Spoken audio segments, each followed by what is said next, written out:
welcome to Kitty Cat Taft News Global with me, Prudence Pudding.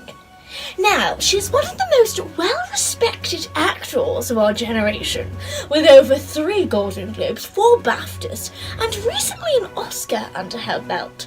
Georgia Taft is certainly taking the world by storm. But for one exclusive interview, she's going to be talking about where it all started and the production that kick-started her career. Hello, Georgia, and wow, what an honour it is to be sitting here with you in your childhood bedroom. I mean, this is just incredible. Oh, thank you, Prudence. Now, let's talk about your critically acclaimed production Love you performed whilst in Nipper Sixth Form College. How did that all come about, especially the first kiss scene? Well, Prudence, the original stimulus for the scene was finding out our family member's first kiss. After doing so, each person in the class was assigned a first kiss story. Our story was about 2 people in a youth club in the 1960s listening to Needles and Pins by the Searchers right before having their first kiss. To generate some ideas, I thought I'd turn to my grandparents as they grew up in the same era.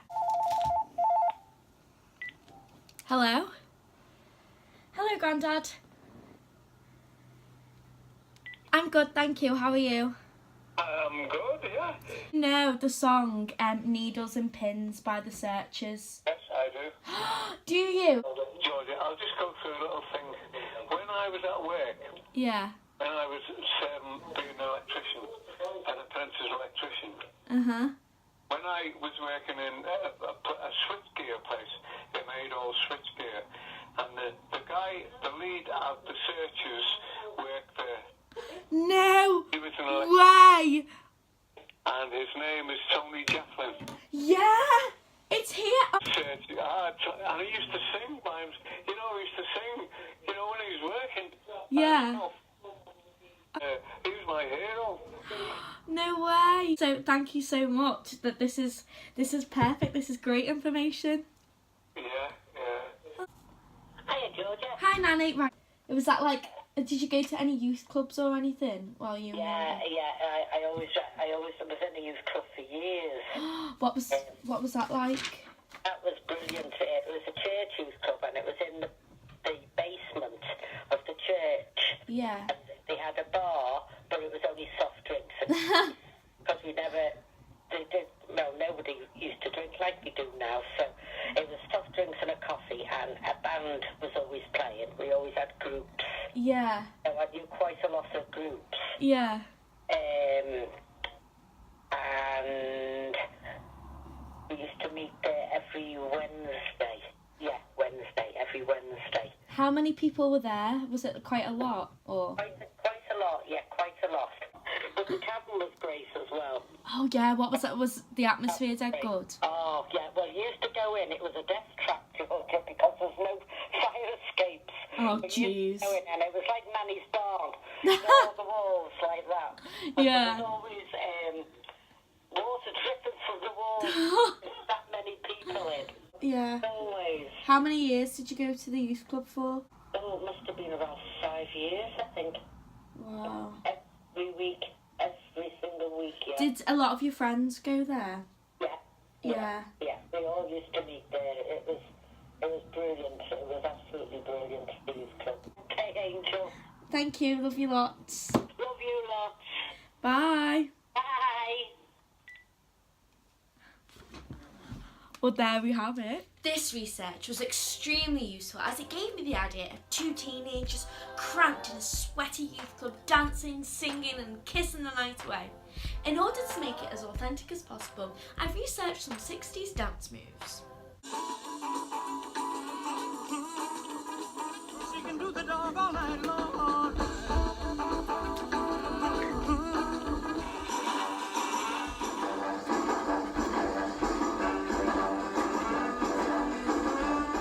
Many YouTube videos later, I finally perfected them and pitched the idea to my partner. After testing the dance out, we realised something wasn't working. So I thought of not talking during the scene and just make it movement based with the audio of the first kiss story over the top. By using my grandparents' experience, I was able to create this amazing scenario and put emotion into my performance, and as well creating a backstory for my character. And did you contact your grandparents for the forbidden love scene as well? Actually, no. One stimulus that our teacher Emma came up with is forbidden love. So we did some brainstorming with the class to see what that scene could entail. Do you know what forbidden love reminds me of? What? It reminds me of the forbidden fruit in Adam and Eve.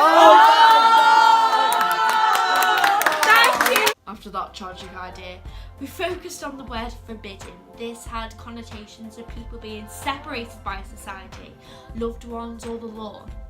This idea gave us the main basis for our research. My research concluded the story of Bonnie and Clyde, as their love was forbidden by the law. Furthermore, I found love letters and poems between them. For instance, one of the lines from the poem is, "You've read the story of Jesse James and how he lived and died. But if you need just something else to read, here's the story of Bonnie and Clyde. Now Bonnie and Clyde are the Barrel Gang. I'm sure you've read how they rob and steal, and those who squeal are left found dying or dead." Throughout these poems, they express their unconditional love for one another. When coming back to the class, the others had researched Oscar Wilde, an openly bisexual man in the 1800s, or the story between Virginia, Vita, Gordon and Gilbert, who were homosexuals during World War I. This was perfect, as in some way their love was always being intersected by society. One thing that all of these historical figures have in common is that they all wrote romantic letters to their lovers. After compiling all the letters together in class, we started to think about an innovative way the letters could travel to each of the characters. After brainstorming for a bit, I came up with the idea of passing the letters to each other while standing in a line. When trying this, we realised it wasn't creative enough, so tried throwing the letters to each other across the stage. As you can imagine, that didn't end well. Originally, when devising the scene, there was only 5 of us, so we created a simple routine to pass the letters on to each other. To make it more interesting, I came up with the idea of adding music. When thinking of a song, I recalled watching The Umbrella Academy, and a certain song came to mind. This was called Istanbul from the cartoons We Might Be Giants. I chose the song as it's got great rhythm and a consistent beat. Despite all of this progress, we faced a problem. Our teacher Emma added a couple more people into the group, so we had to go back to the drawing board, find new characters for them and put them into our routine. After spending most of the day brainstorming, we decided to get up on our feet and walk through the routine slowly. After lots of practicing, we finally finished the opening to Forbidden Love.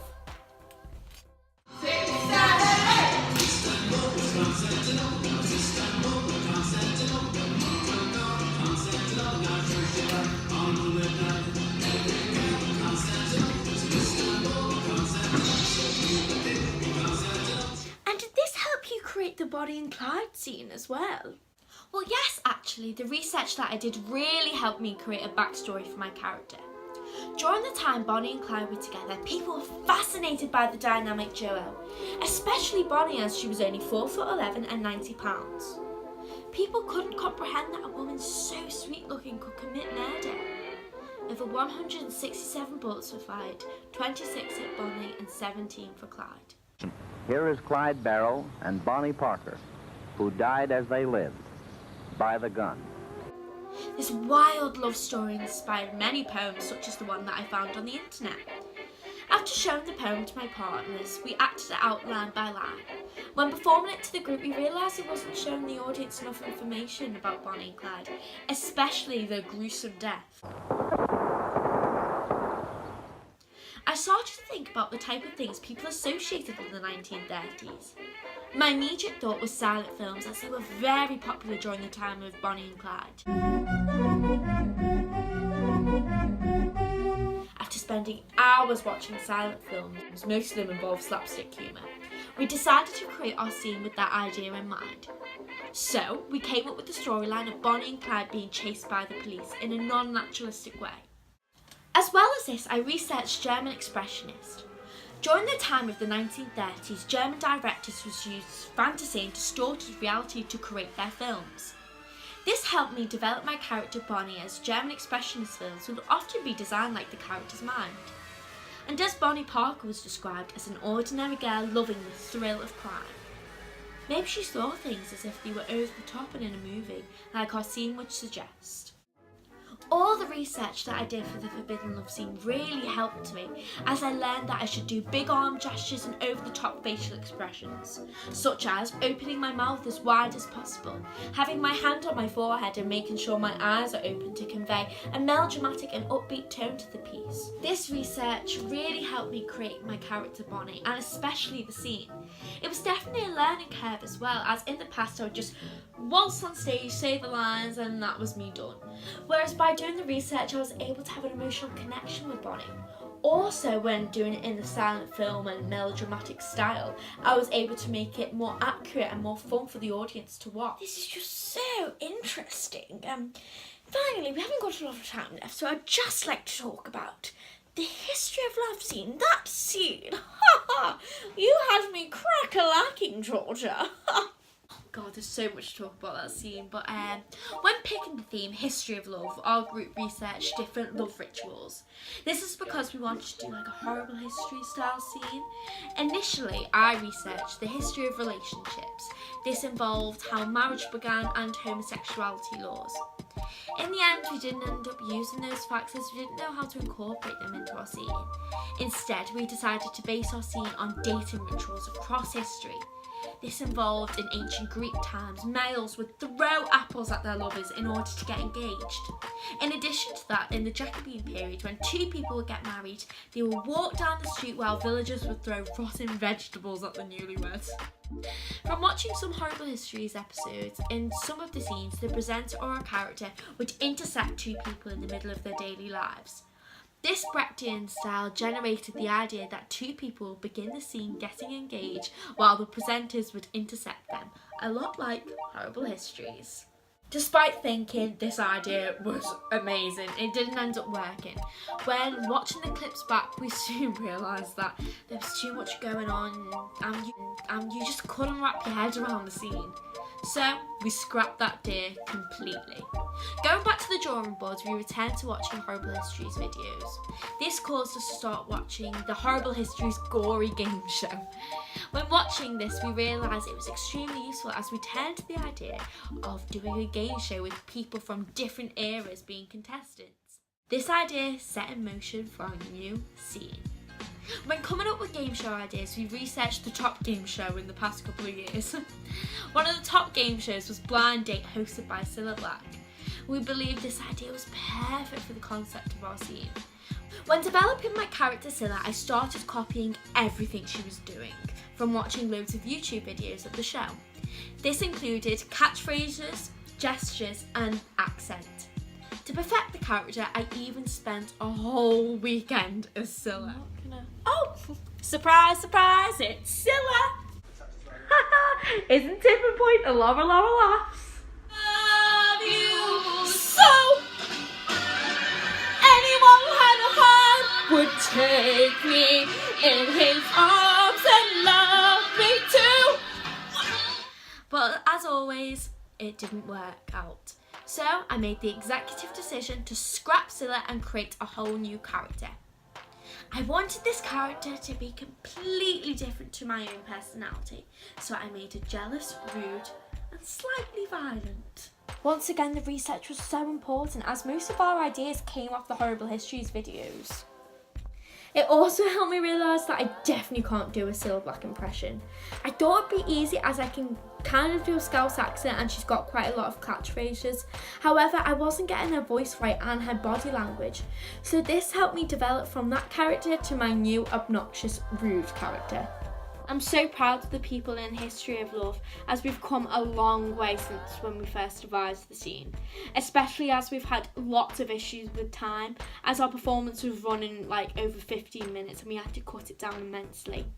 So I'm just glad that it's all done and dusted.